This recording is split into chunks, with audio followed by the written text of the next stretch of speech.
Yung paligid natin gusto ko ding linisan at gusto kong magtanim ng mga ibang gulay. Na-concentrate lang talaga ako dito sa ubas. Ngayon, nag-iisip ako kung alin ang uunahin ko. Ganun din, gusto ko din magtayo nung isang lutoang kahoy doon sa ilalim ng puno. Yung mga nagamit kong kahoy dati na sa paggagawa ng bahay, gagawin ko din sangka para magawa ko yung lutuan. Ang dami naman akong lupa, siyang hollow block at saka lupa. Lalagyan din natin ng mga pang-ihaw, yung lalagyan ng ihawan para hindi tayo patuwad-tuwad kapag nag-iihaw. Tingnan niyo to mga kaibigan.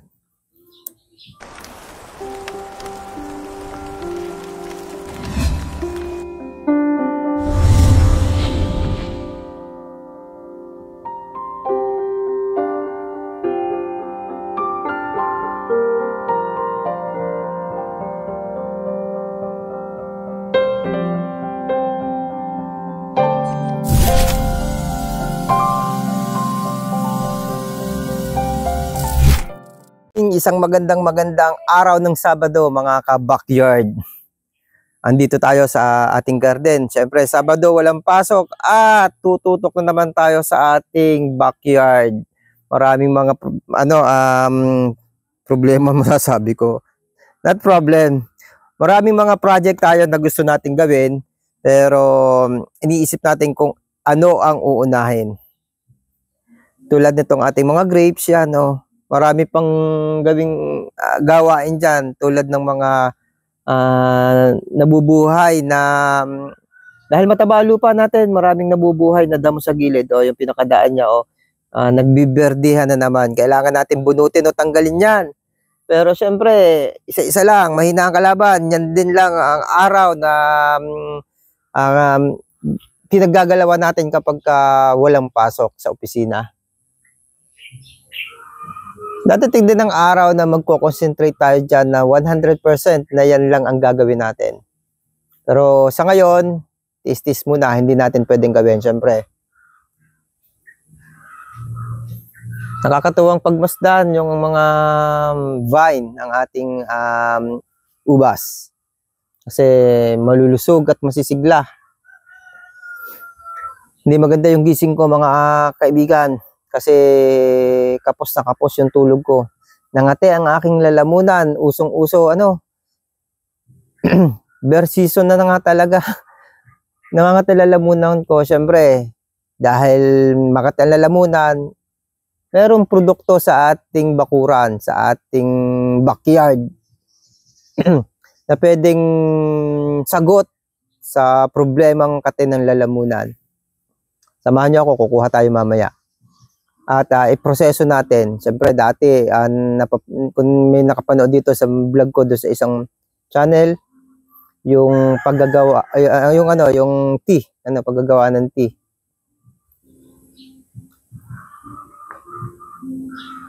Yung paligid natin gusto ko ding linisan at gusto kong magtanim ng mga ibang gulay. Na-concentrate lang talaga ako dito sa ubas. Ngayon, nag-iisip ako kung alin ang uunahin ko. Ganun din, gusto ko din magtayo nung isang lutoang kahoy doon sa ilalim ng puno. Yung mga nagamit kong kahoy dati na sa paggagawa ng bahay, gagawin ko din sangka para magawa ko yung lutuan. Ang dami naman akong lupa, siyang hollow block at saka lupa. Lalagyan din natin ng mga pang-ihaw, yung lalagyan ng ihawan para hindi tayo patuwad-tuwad kapag nag-iihaw. Tingnan niyo to mga kaibigan. Ano ba yan mga kaibigan? Nagkaroon agad ng ipot ng ibon, palibasa maraming ibon, nasa ilalim tayo ng puno. Yan. Yan ang maganda kapag may backyard. May mga handa na yung may pang proning tayo. Meron tayong mic, pwede tayo mag-vlog katulad ng ginagawa natin ngayon, yung cellphone natin. Siyempre, ang mahiwagang salamin, ang extension ng mata. meron tayong tripod nga ano, tapos meron tayong maliit na ganito handle. Tapos meron tayong tissue patanggal lang tayo ng ano, ibon. Yan. Baka ma-disgrasya tayo. Dito natin lalagay ito kasi ito naman ay gigilingin natin kasama yan sa ano. Yan oh. Maraming damo na. Oh. Dinadamo ng ating backyard garden.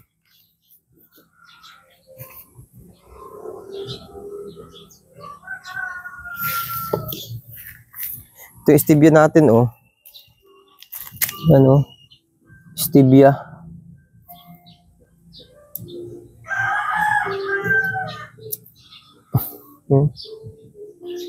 Stevia. Yan.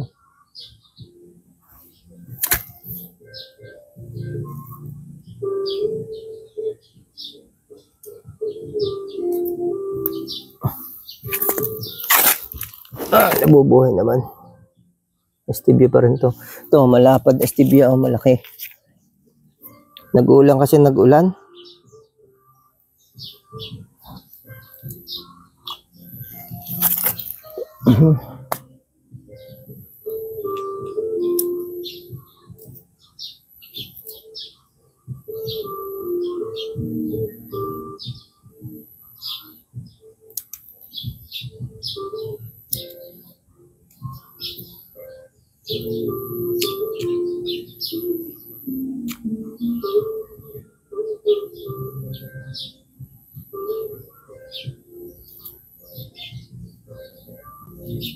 Yan.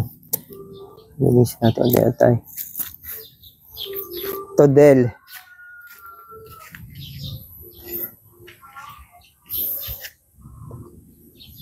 Yan o. Tatanggalin natin yung ano yan. Lilinisin natin yan sa ano natin, sa isang vlog mabang makikita niyan. Baka doon sa kabilang channel. Panoodin niyo din yung kabilang channel mga kaibigan. Mga kabakyard. Ito, ipapalabas ko ito dito sa channel ng gardening, ano, backyard gardening. Tapos panoodin niyo yung ano, agri sa backyard. Meron din tayong mga ano doon, may mga ano din tayo doon, may mga vlog, ano, yung mga kadugtong nito. Parehas yung panoodin yung dalawang channel, mga kaibigan. Yung agri sa backyard, yun ay original na channel ko. Matagal ko ng channel yun.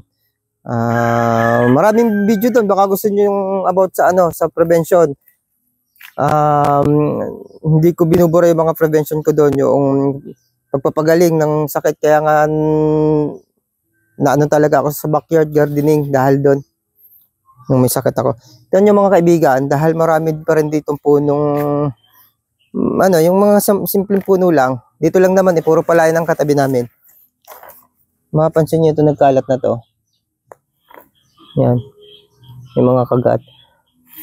Yan galing doon sa kapitbahay namin yun. Doon. Yung may mga punong yun.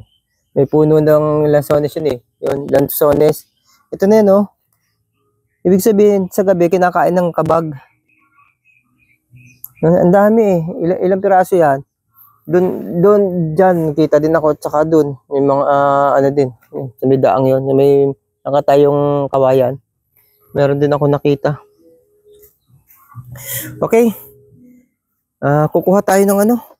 Makati kasi lalamunan ko. Kukuha tayo ng pwedeng igamot. Putulin lang muna. Ito yung pinilit kong putulin kanina eh. Yan.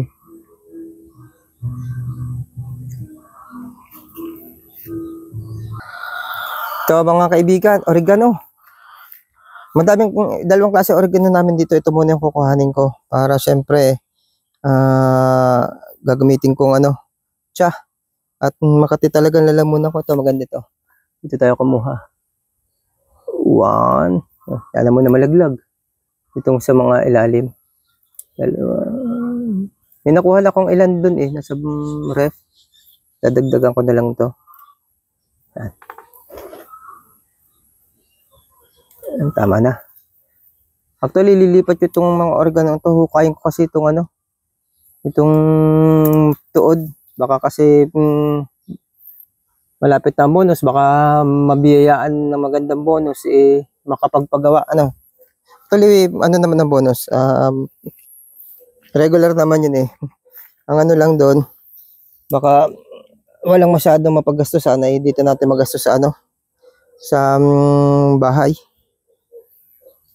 Di mangyayari pagka dyan sa bahay, talagang kailangan tanggalin natin yung ano ito, itong puno, yung tuad ng puno, at lalagyan natin ng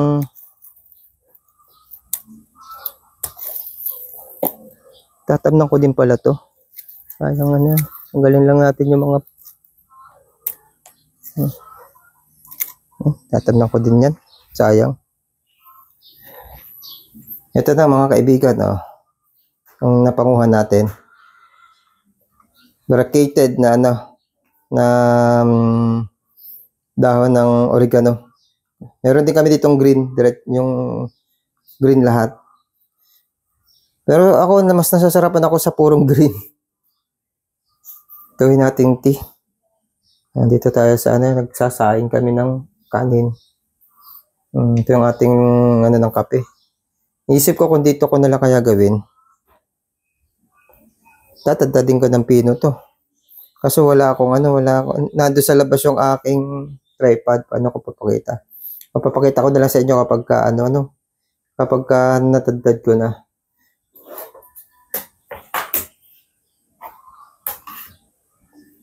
Zero ano yung ano ko. Okay, umpisahan natin.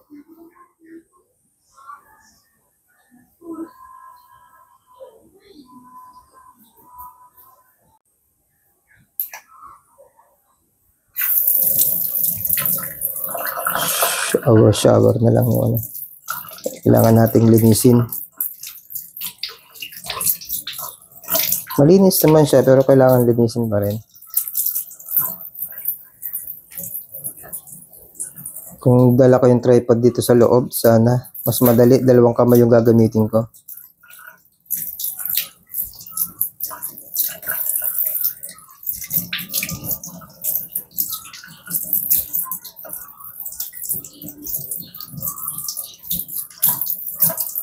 Pero vlog tayo mga kaibigan, mga kabakyard.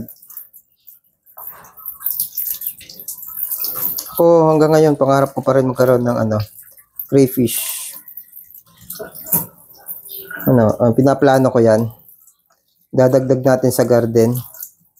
Yan sa backyard. Kasi tingin ko kikita tayo doon. Siyempre, kaya naman ginagawa natin yan para at least kumita tayo. Yung dinala, yung ang magiging, kasi nangyayari kasi sa empleyado, lalo kami sa gobyerno, yung sahod namin, halos pambayad na rin lang ng mga utang ng loan. Tulad itong bahay na to, ang daming loan ko nito sa sa GSIS. At least kung at least mabuo yung sahod na kasi kulang na kulang. Kulang na kulang yung sahod. Ito, pipinuhin ko tapos saka ko papakita sa inyo pag pino na ha. Ito na mga kabakyard natin. Ka-farmer, mga kaplantito dyan. Ito na, dinurog natin. Lagay ko na lang dito. Yan kita nyo na, malampasan nyo ang ating silip. Kita yung kita, lampasan, butas-butas yan. Para siyang screen ng tea. Yan pa. Lagay natin dyan para yun ang isusulbot natin sa tubig. Tapos mag-init na lang tayo ng tubig. Ito muna. Hugutin muna natin yung sa ref. Kasi pa nagagawa yan. Wala kong gawin. Ito nga. Saksak natin dito. Tapos on natin to. Yan. Tapos kuha tayo ng mug. Ito na lang malaking mug. Kuha natin. Yan. Tapos ito, ilalagay ko dito. Mamaya pag nakalagay na, pakita ko sa inyo. Yun, nilagay na natin. Kaso madami pa. I-reserve na lang natin to. Tapos, na lang natin. Second batch natin mamayang hapon. Ito yung lalagyan dito.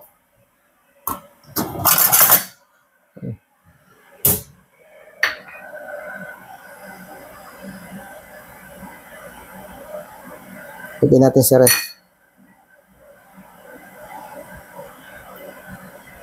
Yun, lagyan natin sa ref. Dito na lang. Wala akong kalamansi. Wala nga. Maganda sana kung may kalamansi. Titingin ako doon sa kung meron doon sa kapatid kong doon. Lagyan na lang natin ito muna dito. Yun ito, lagyan na natin dito. Ayan, pabaliktad. Yun. Tapos ito, nakulo na, patay na natin. Sayang ang kuryente. Tugutin natin, syempre. Tapos saksak na lang ulit natin yung erik ko na mainit. Nadali ako. Yan. Nadali ako mga buti na angat agad natin, mainit. Teflon naman yun, hindi masyadong iba-iba, buti teflon. Yan.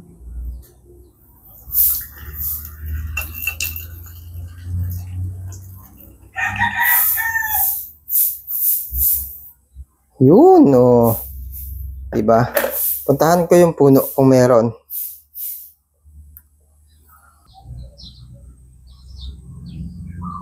Yun, mga kaibigan, kahit dito meron, nagkalat. Yung galing sa yun, mga kabakyard, nandito tayo sa may puno. Yan. Meron din akong puno kasi maliit pa. Ilang buwan ko pa lang natatanim. Ito, madami kasing kumukuha dito. Kami lahat. Ayun Bakanin natin. Yeah! Yun.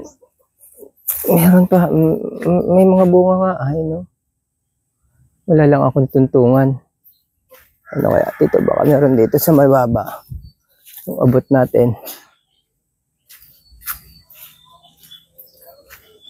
Wala akong tuntungan. Umaya na lang. Okay na itong isang ito.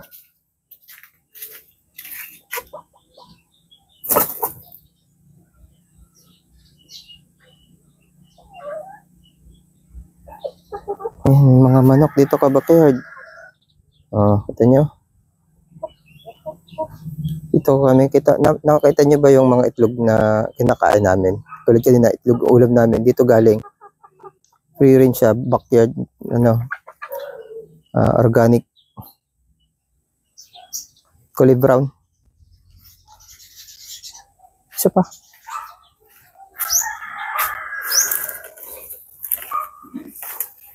Yan. Bye-bye chicken. Krok krok krok krok krok krok krok krok krok krok krok krok krok krok krok krok krok krok.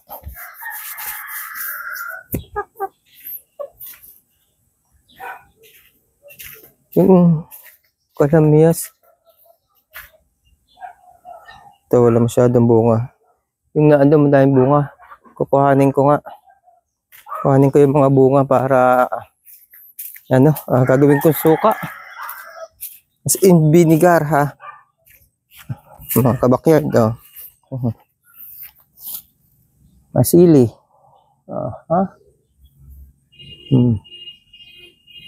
mga sili, may talong yun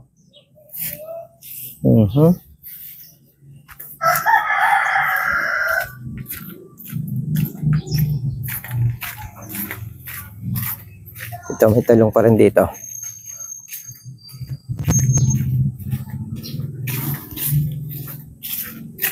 Yun.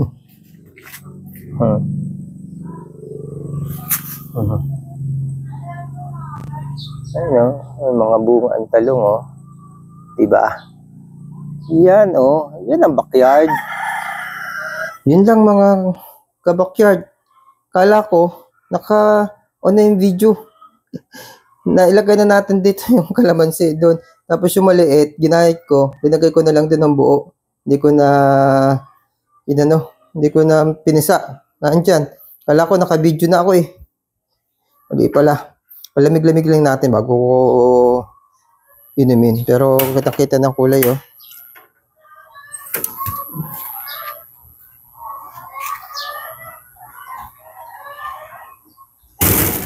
Ito pala dami kong pasibol na balanoy.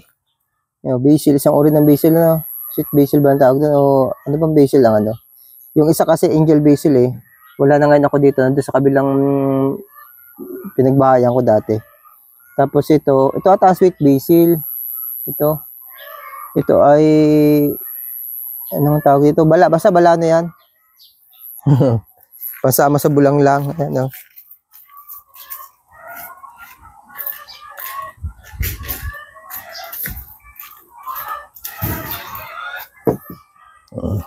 Ito, dito na.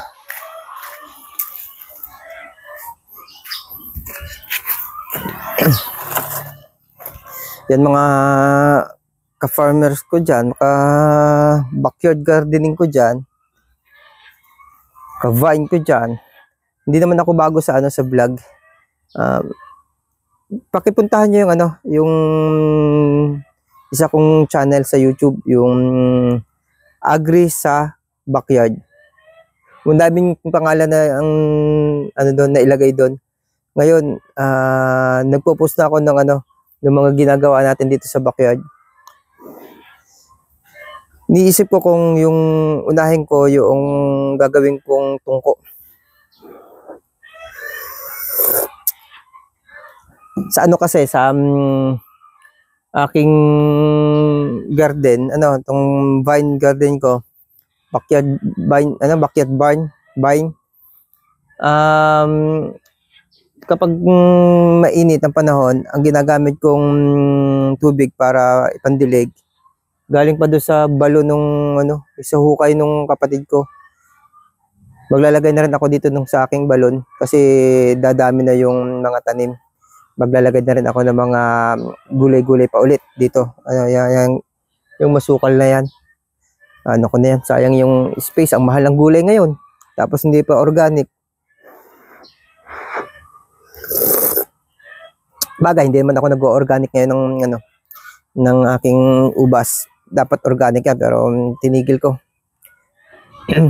Pero sa gulay, baka sakali organic natin na yan. Katulad doon sa kapatid ko, puro organic. Ito, nag-iinom ako bago ako magtrabaho. Kasi ito lang naman yung time na meron ako para sa pangtanggal stress at kaligayahan at kinawiwilihan. Ganun na daw yung tumatanda. Tumatanda na ba ako? Pumuputi na kayong buhok eh. Pero hindi naman tayo matandang-matanda. Buhok lang matanda, pumuputi. Pero mas masarap yung ganitong buhay kaysa lumabas ka. Nung una, nung bata-bata ako kasi lumalabas. Pag wala na akong pasok, halos ubusin ko yung oras ko nasa labas ng nakikipagkwentuhan, nakikipag-inuman. Walang pasok eh. Pero habang tumatagal, yun, nabisi din ako dati na sa piggery. Dati ako may piggery. Alam niyo naman, ang piggery bumagsak dahil sa problemang sakit ng mga baboy. Sana patuloy niyo panoodin yung mga ginagawa ko. Ito mga raw vlog ko. Sana panoodin niyo din. Kasi yung raw vlog ko, pinapakita ko pa rin dito yung backyard natin. Kung paano natin pinagbubuti yung backyard. Hindi ito yung realidad na buhay ito para sa mga Pilipino na namumuhay sa Pilipinas. Kaya yung mga OFW dyan, ganito po talaga. Mamimiss nyo po ito. Yung mga OFW, mamimiss nyo po ang buhay sa Pilipinas. Yung magtanim ka, yung pumitas ka ng bunga ng mga tanim mo. Pero nung una kasi walang ubas sa Pilipinas, yun ang kaibahan. Dito sa Pilipinas ngayon, may ubas na rin po.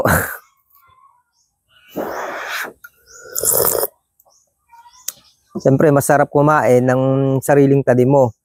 Meron ako ditong variety na sabi nung binilang ko ng hindi pa kasi ako nakakapagpabunga na kinain natin na matamis eh. Yung una, may nagbigay sa atin ng 3 puno ng katawba. Medyo maasim talaga siya. Pero hindi ko siya naalagaan. Bumunga na lang siya. Kaya nung nakita ko, uy, bumubunga yung yung ubas. Alagaan ko na, nag-research na ako. Sabi ko maasim kasi, pero may something siyang masarap. Oh, ano pala siya, wine grapes. Kaya pala masarap, di ba? Masarap din yung wine. Yun nga lang, ingat-ingat tayo sa wine kasi may epekto sa kalusugan. Ako ay isang prevention specialist. Huwag niyo kalimutang pumasok o manood dun sa original na channel. Yung aking Agri sa Backyard. Agri sa Backyard.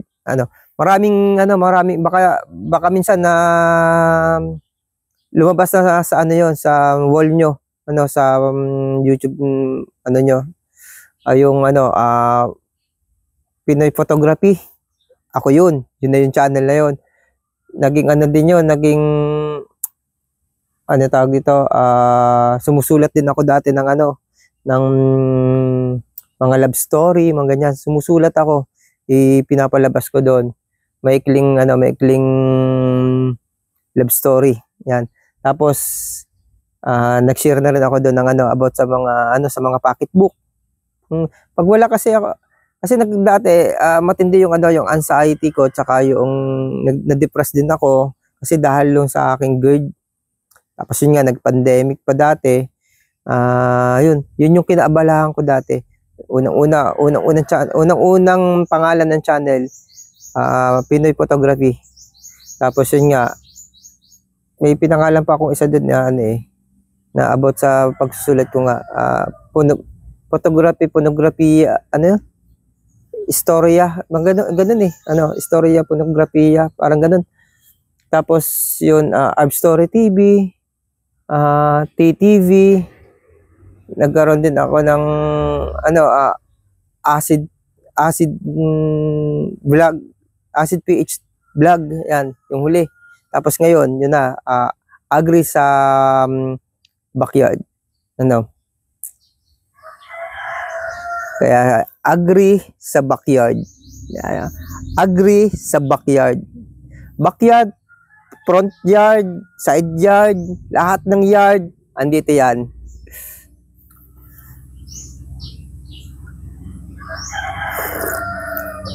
TTV, nakapag-training kasi ako ng about sa anong tawag natin doon, prevention, health prevention. Yun, kaya naging TTV din siya. Pinopromote ko sa mga kabaya, baka may problema kayong pangkalusugan. Pinopromote ko na mas mahalaga mas maganda yung mga tsa. Ito natural tsa. Mas mahalaga yan kaysa uminom ng gamot. Kasi yung gamot, mayroong may side effect. Ako po ay isang empleyado ng Philippine Drug Enforcement Agency. Ako po ay isang speaker para sa drug prevention. At yun po yung dahilan kung bakit ako nakapag-training as a prevention specialist. Hanggang ngayon po, wala pong pinagkaibang ang illegal drugs sa drugs kapag inabuso natin, nagiging problema pong pangkalusugan. Yung illegal drugs po, matik po, na hindi dapat sa ating katawan. Nagkakaproblema tayong pangkalusugan. At yung legal drugs, yung gamot na binibili natin, iniinom natin, hindi din po siya maganda sa katawan kapag naabuso. Kapag gumagamit tayo ng legal drugs, kailangan may patnubay po ng ating mga physician. Kapag wala po, medyo baka madelikado. May mga magkakaparehas pong sintomas o sign ng sakit na iba naman yung tunay na karamdaman. Kaya kailangan talaga check up. Kala mo minsan simpleng ubo lang, simpleng sipon lang, yung pala merong dahilan kung bakit lumabas yung ubo, bakit lumabas yung sipon. Kasi yan pong mga ganyan, sign lang yan. Sign na meron kang problemang pangkalusugan. Tatandaan natin yan mga kaibigan. Kaya nauso yung mga food supplement. Kaya nauso yung mga food supplement. Alam kasi ng mga dalubhasa na dadating yung araw na kakailanganin talaga ang pagpalakasin ang resistensya. At doon natin makukuha sa food supplement. At yung food supplement na yan, wala po yung pinagkaiba sa ganito. Yung ikaw na yung gagawa. Yun nga lang, pinadali po kasi, ang tao ngayon tamad na.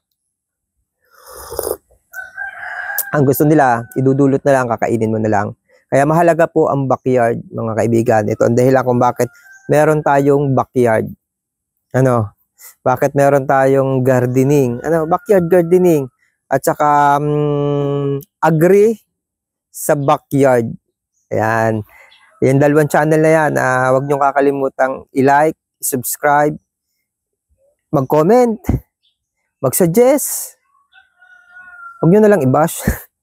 Pero sigurado hindi mawawala ang basher. Uy, ang pangit naman ng ano mo. Okay lang. Basta mahalaga, nakakapag-share ako. About sa farming ko sa ubas at sa iba pang mga produkto dito. Lalo na kapag nagkaroon na ako ng pinapangarap kong crayfish. Sharing is the best para sa marami. Kasi maraming yung gustong sumubok na mahihina yung loob. Ano, ako lang siguro malakas-lakas yung loob ko. Okay lang sa akin na sa subok na subok. Marami, totoo yan. Marami ang gustong sumubok na mahina ang loob. Anong nangyayari? Gusto nila, pangarap nila, hindi naman nagagawa. Dahil takot silang malugi, takot silang yung saris. Ito yung channel. Pinapakita ko dito, wala ako. May idea ako. Yun lang tanging meron ako. May idea ako. Pero wala akong training. Wala akong kaalaman sa mga ginagawa ko. Ang sa akin, kung anong idea ko, pinalalawa ko. Nagre-research ako. Tapos, paano ko masasabing tama at magiging tagumpay ako sa aking mga nasa isip. Kung ito ay sa isip lang, kailangan isabuhay. Dahil kung hindi natin isasabuhay, may input tayo. Ano yung output na mangyayari? Wala tayong output. Wala mangyayari. Ibinangko mo lang dyan sa utak mo yan. Kailangan ilabas. Mga ka-agree. Ang daming kong pangalan. Samahan niyo ako sa mga bawat vlog sa dalawang channel. Agree sa backyard. Yan yung puntahan yung isang channel. At ito, syempre, wag nyo kakalimutang pinapanoodan yung channel.